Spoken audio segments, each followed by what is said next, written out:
listening to Your Ultimate Life with Kellan Fluckiger, only on LA Talk Radio.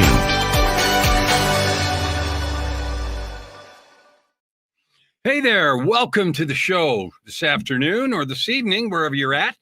Your Ultimate Life, the show dedicated to one thing only, and that's to help you create a life of purpose, prosperity, and joy by serving with your gifts, talents, and having a great time doing it. I'm grateful I got a special guest tonight, Andrea Sampson, who's joining me here. Andrea, welcome to the show. Thank you, Kellan. I'm really excited to be here with you. Well, I'm grateful to have you here. So I didn't do an intro, and I don't. And the reason is because it's fun for me to have the guest unveiled as we go through the show and let people get to know you in layers, and they give that big long intro. Nobody listens anyway. So why don't you start by telling me and the guests, our audience here, I know a little about you because we've spoken before, but tell me what's on your heart. Tell me how Andrea shows up in the world. How do you add good to the world? Oh, what a fabulous question. Adding good to the world is actually one of the most important things to me. I grew up, I think, in a family, in a small town in Nova Scotia, and I grew up with community around me. And so for me, helping people out, doing the right thing, recognizing kindness and being kind, these were things that were incredibly important to me. And as I aged and as I grew into my career and went out into the big wide world, I started to see that it wasn't something that everybody cared about. And it made me sad, quite frankly. And so when I opened my business and decided that I was going to do the thing that I wanted to do and not what everybody else wanted me to do, I built a business built on doing good in the world and helping others find their purpose. And it has been probably one of my most the most rewarding thing I've done, and also the thing I'm most proud of in my life, helping others to find their voice, find their passion, find their heart and show it no matter where they are or what they're doing. And I think I learned that I have a gift in doing that. And so it's been incredibly powerful. Why do you think, so it's not unusual for me to interview guests and have them say something about having a desire to help and serve others in some way. And that's the whole point of how you're adding good into the world.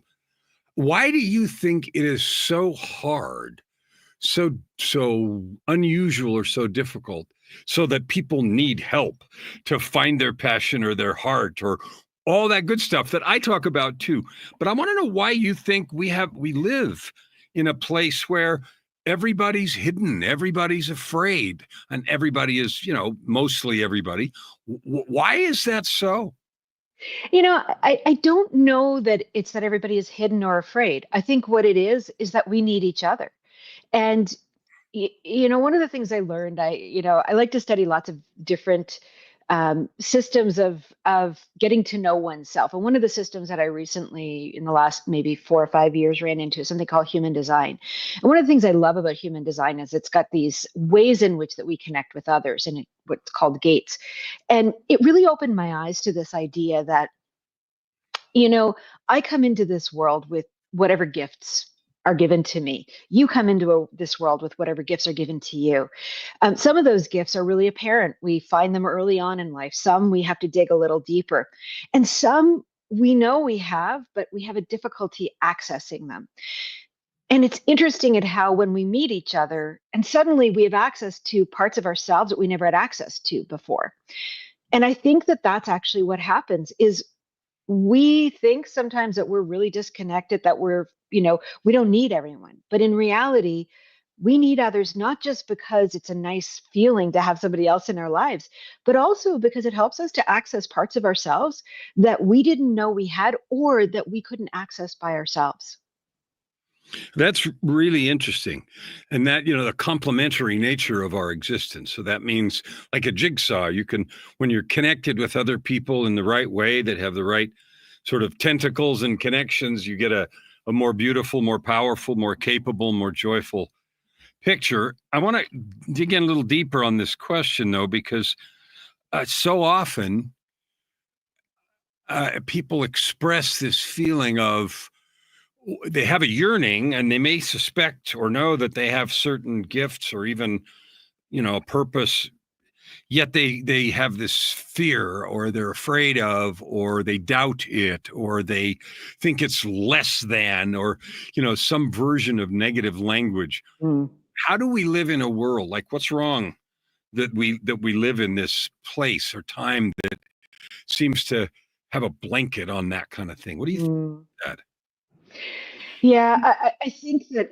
Well, I mean, I think there's many answers to that, and I guess if I look at this moment in time, here we are in 2025, a world that is filled with access to tools that have given us both amplification and a mirror on ourselves and a mirror on the world around us. Social media, I mean, you and I are speaking on social media channels, and never before in our existence has it been so easy to get access to the world. And I think when we think about it in that terms, we've never ever been able to see ourselves in the context of the whole ever, and it's intimidating, for to say the least. Suddenly we have people who are so comfortable in these mediums and seem to live lives that are far beyond what we could ever imagine, and then and we look at ourselves and go, well, why them and not me? Or we see people with gifts that seem so far superior to us, and we look at them and go, why them and not me? And so it's easy to do the comparison game, and then to have the imposter syndrome that goes along with comparing.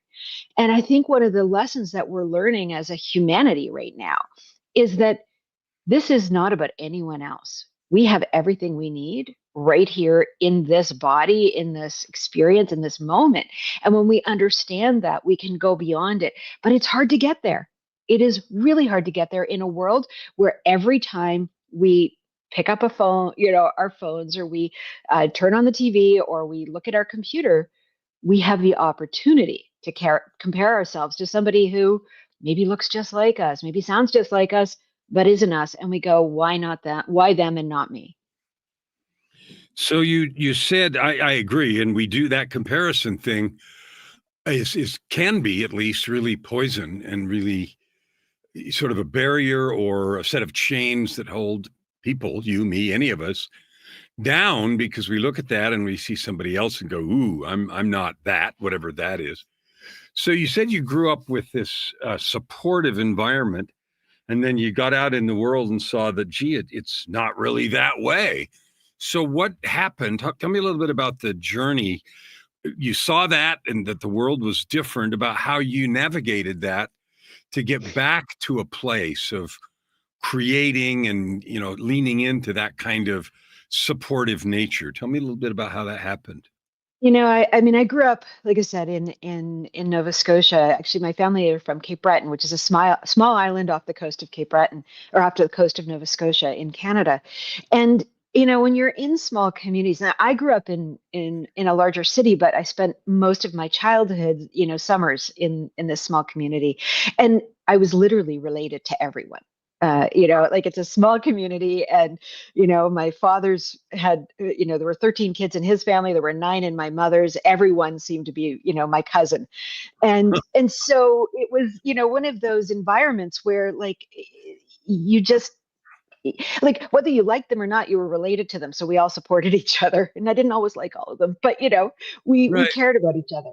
And when I left Nova Scotia, when I left young, I grew up and kind of went out on my own. And when I came to Toronto, I was 23 when I moved to Toronto, and I didn't know anyone. I knew one person in Toronto. I didn't have a job. I didn't have a place to live. And, you know, the universe provides. I always like to say, create a void and the universe will fill it. And so I found places to live and to work and do all of those things, and I survived. But what I learned is, you come to a big city, and first of all, you don't know everyone. Even in the small city that I lived in Nova Scotia, I knew enough people that I could always go somewhere, and I always knew someone. And here I am in this big city, and people were not like me. They didn't sound like me. They didn't look like me. And I didn't know how to relate to them. And it took me a very long time to be able to start to understand that the way I had grown up was not the way most of those people had grown up. And so I had to find those points of connection that weren't so obvious and that weren't um, just a given. And I think that is the key was for me, it was learning that, okay, I need to figure out who I am. And in figuring out who I am, then I can find how I can connect with others.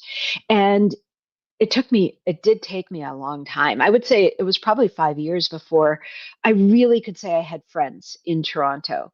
Um, and, even though I had found I found my place and found a career and was doing all of the good things, but really the connection was not there. And I think big cities tend to be isolating for so many reasons. Like, it was funny because like I remember also being um, talking to people, and I got it I would say of 1 in every 10 person I talked to was actually from Toronto. Everybody was, an import to the city. Now, many of them were Canadian, but many of them weren't. And so we all had these like really different backgrounds and values and expectations and cultures. And so the connection points have to be more intentional because when you are with people that it just happens, you get a default connection point, but that's not always the case. One of the things you said just now, in that when you're talking about that 5 years, you said the first thing you had to do was learn who you were. Hmm. And it made me wonder, do you think most people know who they are? No, I think it's probably one of the most underrated activities in our culture. I think people are afraid of getting to know who they are. I think there's a fear that again, it comes back to your question earlier of the less than, if I really know who I am, maybe I'll find out that I'm not as good as I think I am. And when we can let go of that judgment, I mean, my God, what a difference in our lives it makes, right? When we stop judging ourselves by the context of others, when we stop judging ourselves by what we have or who we are or what we believe to be important, and we just sit still in the moment and recognize that really all we need is this beautiful human spirit that we have. And that's enough. That's enough. So I love that. And we're going to get to some of the things that you've learned and that you do now in a bit. But is part of the work that you do helping people learn who they are? Because you said, Well, and I agree with you, that I don't think people do. I don't think they take time enough to figure that out. And maybe they're afraid of it, like you said. And so what do you do with that when you're yeah. running into people and you can tell they may pretend whatever, but you can tell they actually don't know who they are, and maybe they're afraid of it, maybe they're not, but it's clear they don't know. Yeah, and so I help people speak, right? Like I'm a speaker's coach, Hmm. and so I work almost exclusively with people who are either in very high level leadership roles or scientists or academics or technologists. I work with people with very complex messaging, who have very big roles in the world. And it's so interesting to me, I've worked with literally thousands of people over the course of the work that I do. And every time I have a new client come in, the very first thing I always do is get to know them. Who are you? Tell me about yourself. And that question throws people. Or I find that they are in that place of, they give me their resume, I've done this, I've done that. And it's like, but no, who are you? And so even though my role is to help them find their voice, like often we're doing everything from executive presence to building out talks to creating core messaging and all of the things that you do in a communications role. But ultimately, what I'm really doing underneath all of that is I'm reuniting them with themselves, because my role is not just to help them find that message, but to reflect back to them as a mirror who they are and how I see them. And so many times I remember I was working with a client recently, and I reflected something back to her, and she looked at me and she goes, "I don't believe you." And I was a bit taken back. And I said, what do you mean? She goes, oh, you're just trying to make me feel good. And I said to her, I was really quite shocked. And I said, wow, well, first of all, I would never do that. I don't do that with my clients. That's not my role. But more importantly, I just told you did a great job. Like that was the way you said that, the message, that was really good. And it took her a few minutes to really accept that she was actually good at something and that I wasn't just trying to stroke her ego. And it made me really think about, what kind of a life has she lived that's where she is now. That even a simple compliment from somebody whose job it is to tell the truth, would feel like a lie. That's a very, very interesting observation. I was on a coaching call with a client I had this morning, and one of the things, he's been a client for many years. And over the years, one of the things that has been evident in not only him, but in partnership and business he's running and stuff like that is some of the same things you're talking about. And that's sort of an outflow of what we were talking about earlier about people don't know themselves, they're afraid to, they don't believe in it. And even when, they do well and someone reflects that, it's like, I don't believe you. What do you want? Are you stroking me in some way? And that was a reflection of that in terms of what she said to you. So what did you do? We're going to get to your speaker coaching and presence and all that. I love that stuff in a minute. What did you do before that? So you got to Toronto and you're doing stuff and you found a career. What was the path to get you to where you really decided that your mission is to help people connect with, understand, project, present, and find their voice? Yeah, a long journey. When I arrived in Toronto, I originally came here to go to school, and I I the way in which I arrived was pretty fast. I made the decision that I was going to school in Halifax, and kind of decided one day that I could go to school and bartend anywhere because that's what I was doing. And I Right. thought, okay, where am I going to go? So I applied to a bunch of schools, got accepted everywhere, which really wasn't helpful, and then made the decision to to go to Toronto because it felt like, well, it's not so far away that I couldn't, go back if I needed to. And so I literally, like, I made the decision that I was going to move in July, packed my car, sold it on the way to Toronto, and arrived in Toronto with all my earthly goods and no job, no place to live, and And no figured it car. out, and no car. Right. You And sold your car. yep. Okay. And so there I was in Toronto, and I was ready to go to University of Toronto, and it didn't quite work out that way. I ended up getting a job and went, all right, well, I guess I'm not going back to school right now. I'll go back at another time. But so I got a job actually.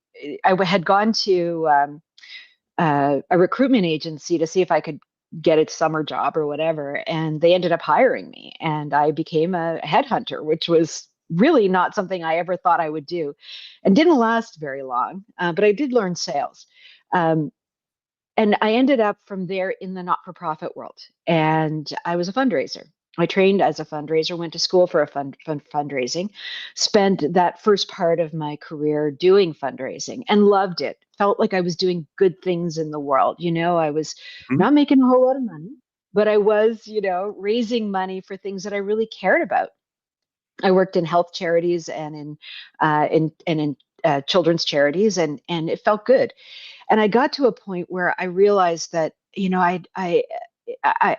everything I've ever taken on, I always progress very quickly. And so I was, 5 years in, and I had sort of gotten to the point where I was like either going to run in the charity or I had to move on. And I started to understand a little bit about charities, about the politics of it. Because, my bosses were volunteers for the most part. They were board members, but they were all volunteers, and it was highly political. And I made a decision I needed to leave. Like, as much as I loved doing the work that I was doing, inside of the charities was highly political, and I was not a political person, and I needed to leave. And so I ended up moving into the service industry. And I had a very hard time leaving charities because in those days, and this was many years ago, every time I would interview, they'd look at my resume and they'd say, well, you've got no experience. You've just been volunteering. I was like, no, I was actually staff and I was paid. But they wouldn't see it as experience. And so I ended up having to go into the service industry, and I worked in contract call centers, as an account manager. And this was like, it was, my career path has been so interesting because I always sort of landed somewhere just at a moment when the world was changing. And so I ended up landing into contract call centers around the time that we saw long distance and energy in a deregulated state. So we were going through deregulation. And call centers were integral at that moment because they were doing inbound and outbound. And technology was just becoming something. And we were using technology in a way, and I learned how to actually how to work with databases and how to code and how to write specs to write software. And these were things that I wasn't trained in, but I had to do. And I spent a couple of years doing that. To be honest, really hated that work, but I knew that I had to do it to kind of move somewhere else. And the somewhere else, while I was doing that work, I was going to school in the evening, learning about advertising, never thinking I was going to be able to get into advertising. And 2 years in, I ended up having my daughter. And while I was on mat leave, I ended up getting recruited into advertising and spent the next 20 years working in for very large ad agencies, working for some of the largest agency networks in the world on some of the world's most recognizable brands. And I started off in the client side, so I was client service, and then eventually moved into strategy and planning. And that idealist in me, that was the fundraiser, that loved doing good work, never left me. I always wanted to do that. And when I went into the ad world, having spent that first part of my career in not-for-profit, suddenly I find myself working with these brands with millions and millions of dollars to spend in advertising. And I just remember being blown away by that and thinking, okay, here's my chance. I can make a little bit of a dent in the universe here by maybe doing some good with that money. And look, advertising is selling. I wasn't that, it wasn't that naive, but what I thought is like, well, maybe what I can do is sway the message so that the message is, more inclusive, or, touching on big issues. And I did. And for 20 years, I did that work, and I was really proud of the work that I did. But there came a point where and I always like to say, I finally had to admit to myself I was an idealist in a capitalist world, and it was time for me Right. to change. And that was the moment, and I remember it. I was, probably in my mid 40s, I think. And I remember thinking to myself, this can't be all there is. And I knew I wanted to leave, but I didn't know what I wanted to do. And so I started going to conferences and like doing a lot of personal development work. I was doing spirituality, like touching on that as well. And I around that, and doing volunteer work. And around that time, I had the good fortune to be hired by a TED brand, TEDx Toronto. And Mhm. at the time, this was in the early days of TEDx. Like TEDx Toronto had license number 2. Oh, And wow. I got involved with them probably 3 years after the launch of the TEDx brand. And it was such a revelation for me. I was hired as a speakers coach. I didn't even know what a speakers coach was, had never heard of it. But at the time, I was a senior vice president of strategy for a very large agency. My whole job was about presenting. That's what I did every day, all day. And, because I was in strategy, we were doing research. I was doing, distillations of large swatches of information. And as I found myself in the TED world, working with these incredible change makers who were so busy doing the work, they were forgetting to tell anyone about it. I found myself with this skill that I didn't know I had, which was being able to take their life's work and turn it into one idea. And that's how I got started. So I love that. The distillation, that's such an important skill in my mind. The idea that because things are complicated. I mean, I was on a call earlier today where someone was explaining some very complex things. And in 3 minutes, they were way over everybody's head. And there's tons of subjects like that. It doesn't matter which one today Absolutely. was. And there's so many. It's in technology and banking and finance and how money works and just all kinds of things. And the ability that you've just described to take a difficult or complex thing and, I won't say dumb it down, but organize it in such a way that it becomes accessible to other people is really powerful. So tell me so you got into the TEDx world, and that's where you became a speaker coach. Tell me how that developed, because that's all you do now. Is that right? That's right. So what happened was, so I come into the TEDx world, and I find myself in this world that, I'm kind of blown away by. I had been a fan of TED for years. TEDx, like I said, was fairly new, but of course we'd all been watching TED on videos. And I find myself as a speakers coach. What I didn't realize was I was actually part of the curation team. And so I wasn't just coaching speakers, I had to find them. And so that was a whole other thing. But I find myself there. I realize I have this skill that I didn't know I had. And I love it. It's giving me such, like, it's speaking to my heart. I'm seeing these individuals who, like I said, are doing such good work in the world. And I think the thing that really struck me about TED was that, and especially the people that I was working with, every person that we would like, as part of the curation team, we had to find the 12 or 13 people we would put on stage. Well, we would get about 1,000 applications to get it down to the 12 or 13. And so you'd read all of these applications, like we read every one of them, and we had to choose. And, you know, I started to realize, how much I didn't know about what was happening in our world. I worked in advertising. I had to know a lot about a lot. And here I am, finding out about things that I'm like, why did I not know this? Why is this not common knowledge? And then I would meet the people doing this work and realize, like, there's this isn't just one, there's many people doing this. And so I started to change my view of the world. Like, I lived in a world, and many of us do, where we're being fed so much information that was telling us that the world's going to hell in a handbasket. And I suddenly saw a different world.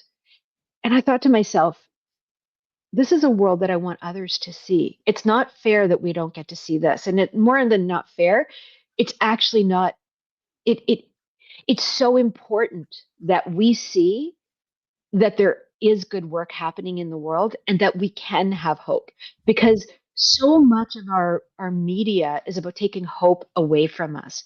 And for the first time, when I started working in the TED world, I saw hope being given back to us.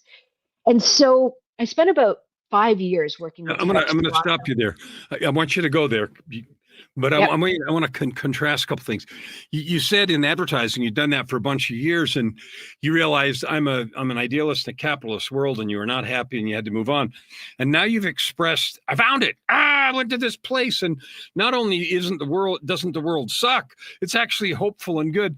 Tell me the difference in just a daily thing, like when you get up in the morning, going to the advertising world where you're going to do this stuff that you have to grit your teeth and get through, compared to now being in a place where not only have you found a gift that you have to help people do this, but it is a hope-filled enterprise.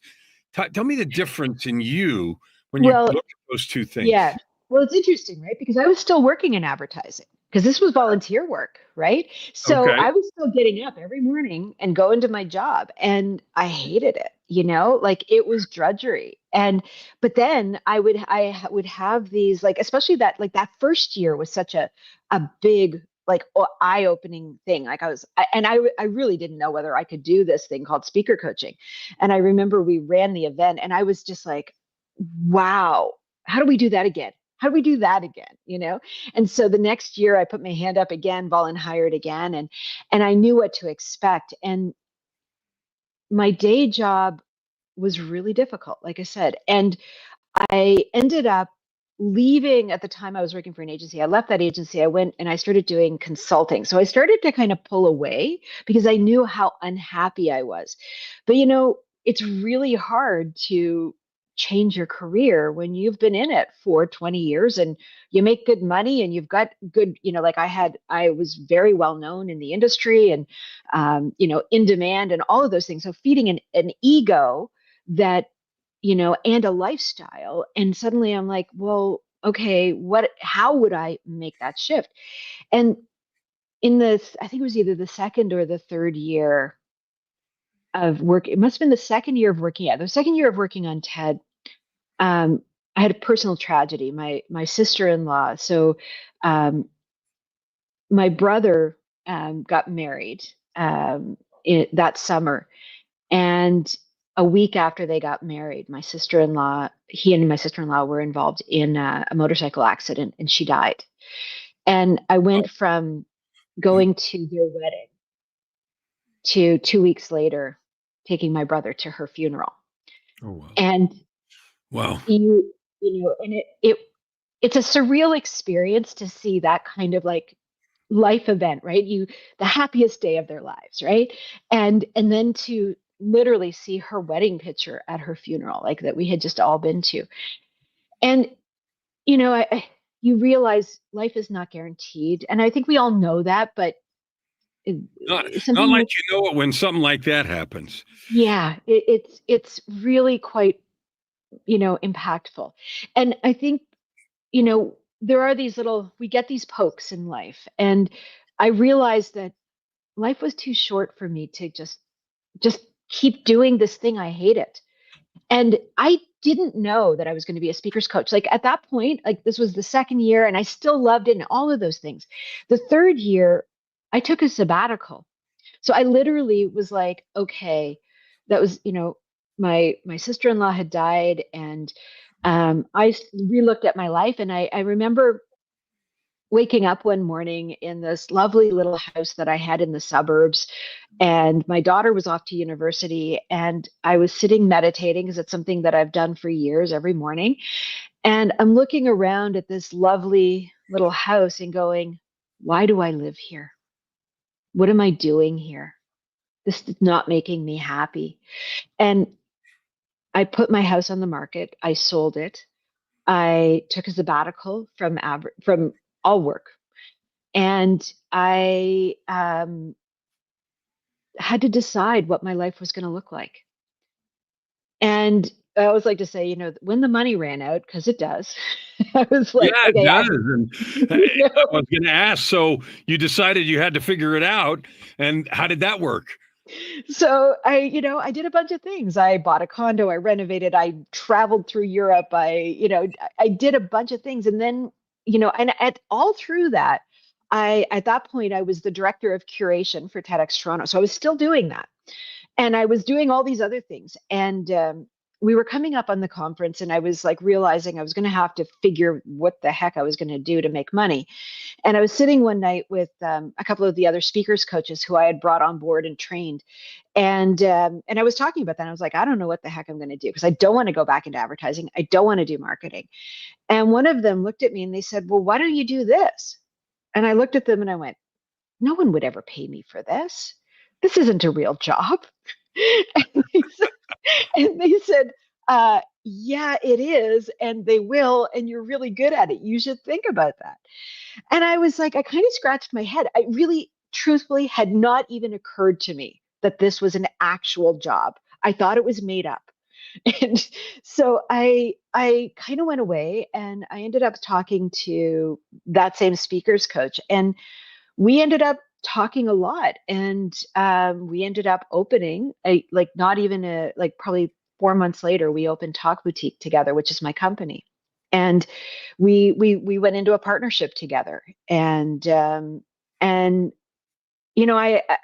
said, okay, well, we'll give it 6 months and let's see. And it took about 6 months, but it was incredible to see that this was something that was needed. And it was needed because, not just because it is a good thing to do, but this expertise of working with really complex messages, and that idea, because like as I thought about it and as I developed what became Talk Boutique, as it was my idea, like as I thought about it, I was like, well, I want to work with people who are purpose driven, who are doing good work in the world.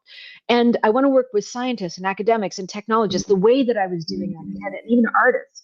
But the problem with all of those people is they are really complex. No one understands what the heck they're saying. They don't have any of the pieces that they need in order to be a recognized speaker. And they need help. And so okay, well, what if we open a speakers bureau along with a coaching consultancy and put these things together and we help those people, the people who are really doing the good work in the world? And that was how I got to the place of saying, yes, I will do that.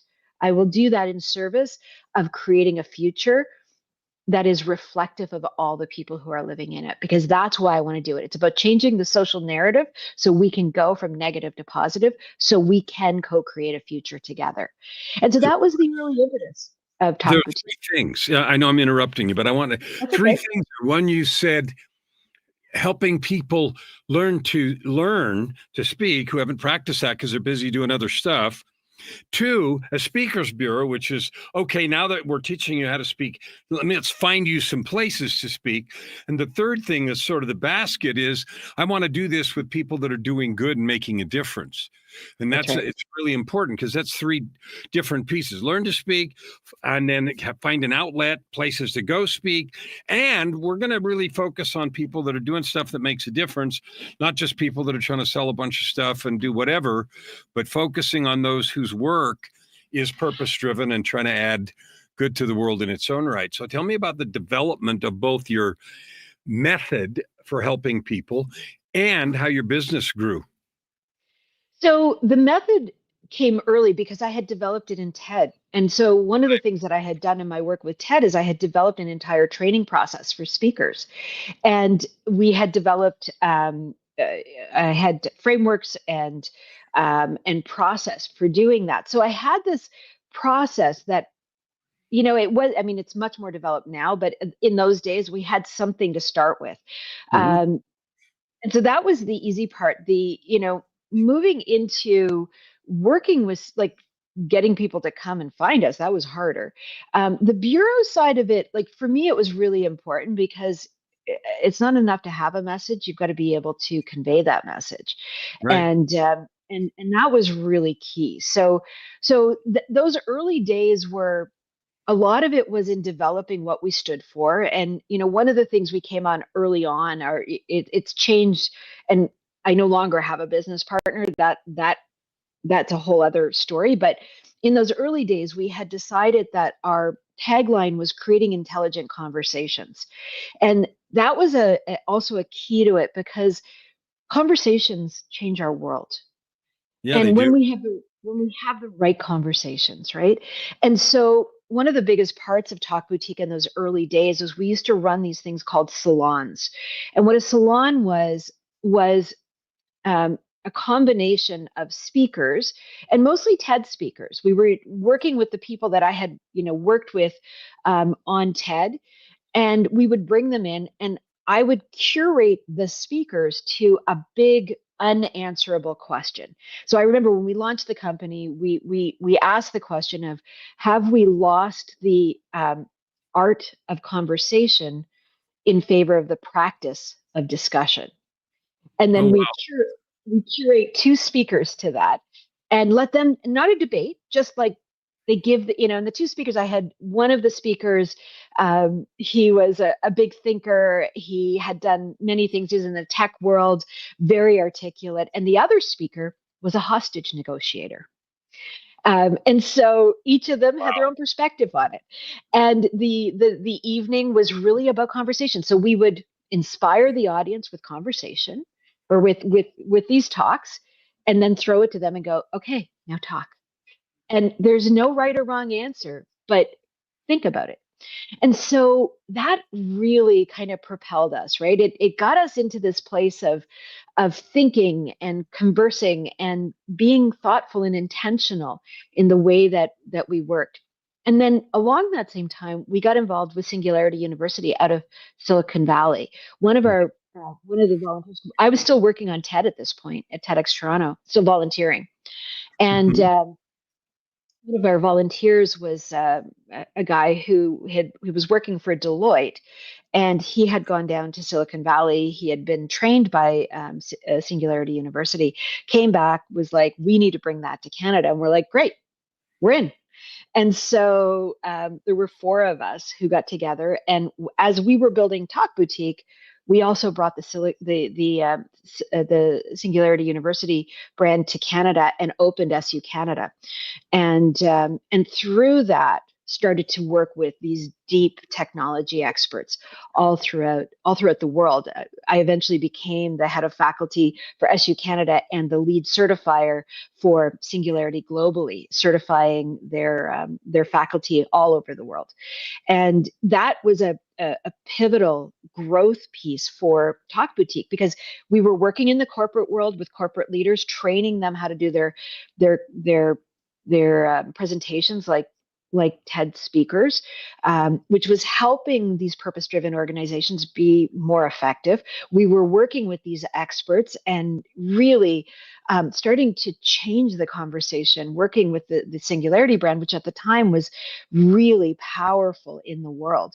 And it was exciting. And so that, we opened the company in 2016, and right through to 2020, we were growing like, you know, doubling every year. And then 2020 hit. Right. And that's a whole other world. And that was, what you never know what the world is going to present to you. And, 2019 was our most successful year as a business. And it was the most difficult year for me and my business partner.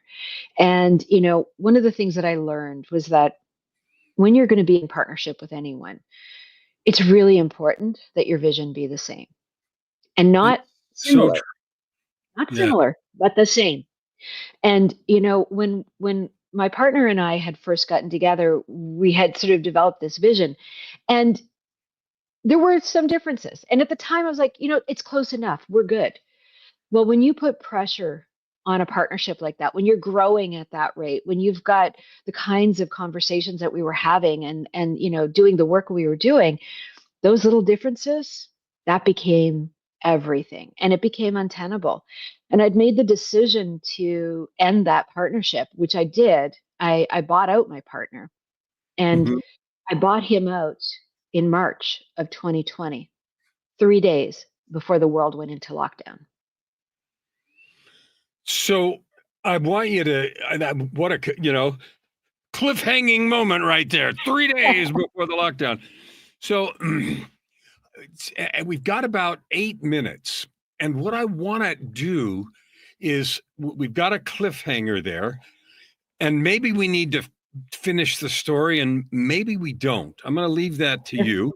What I want you to do is I want you to tell us what's going on now, Yeah. how to find you, how to participate with you, how to follow you, all of those good things.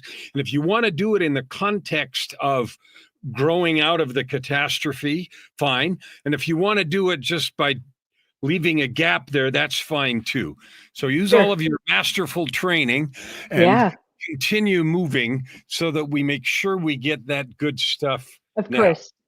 So, in as with any crisis, there is always learning that you get. And I like to say the universe keeps, nudging you, and if you don't pay attention, it'll eventually, the nudging won't be quite so gentle. And I would say that that's what Boy, it do I was. know that. So, And those that have listened to my story know my two by force. But anyway, yeah. keep going. And so, that was a moment. And yes, it could have been everything was over. But what was really going on for me was that was the universe pushing me to say, get up and use your voice. It's time to shift. And that was one of the biggest things. Was my ex-business partner loved to be the center of attention. He wanted to be the one center stage, and I didn't. I never wanted to be center stage. That was not who I was. Except that's not true.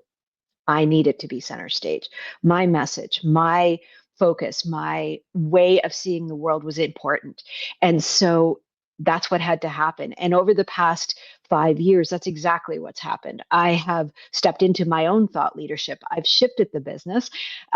We've moved into a place of much more focused on storytelling, on the power of story to create change in our world. Our tagline is now stories that sell. And I love coming from the place of selling is serving, that selling is about us actually giving the world what it needs when it needs it.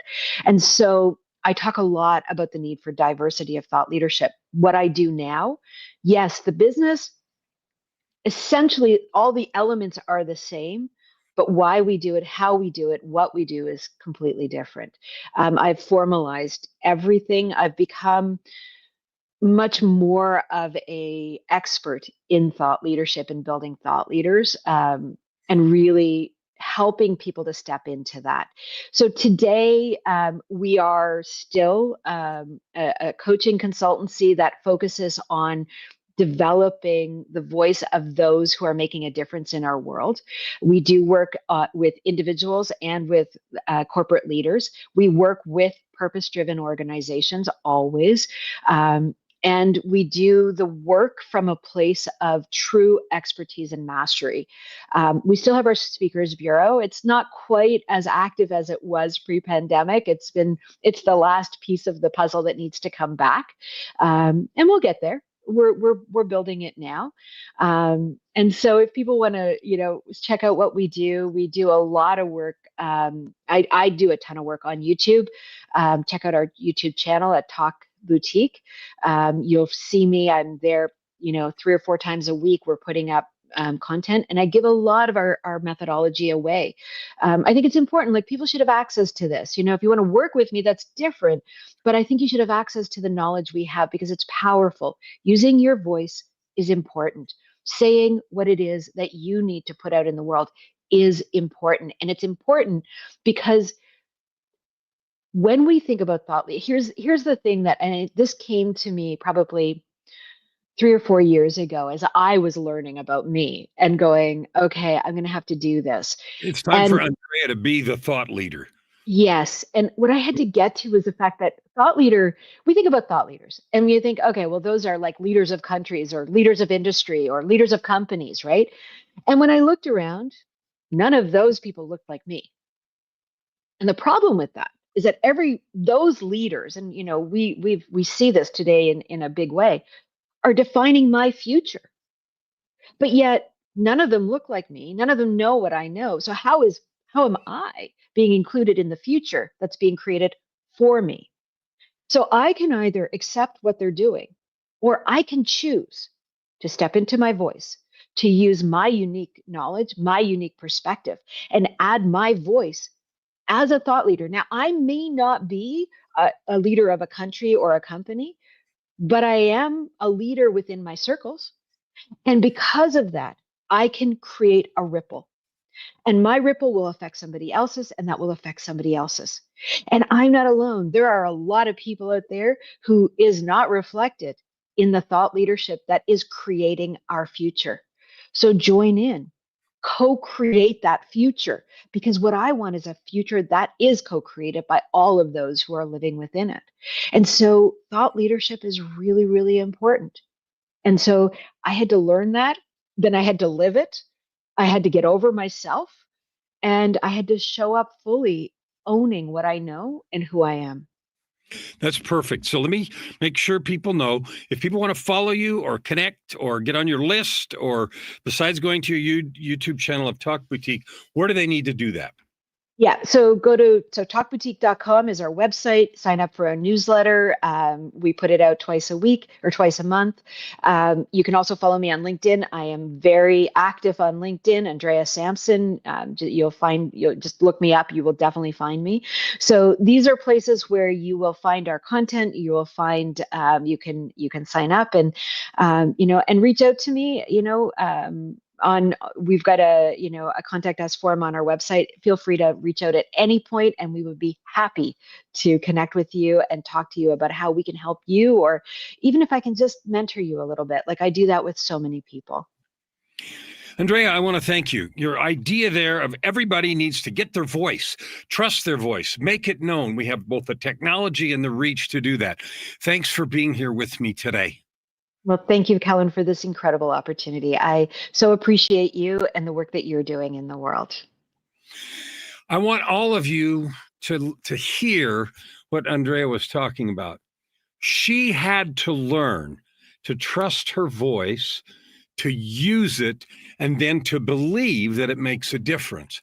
We've been talking about your ultimate life now for years on this show, and using your voice, trusting, identifying, owning your voice, and making it heard in a way to shape your own future, create the ripples that she talked about, and then participate in the creation of the world. That is truly the way to move forward, have joy, and create your ultimate life.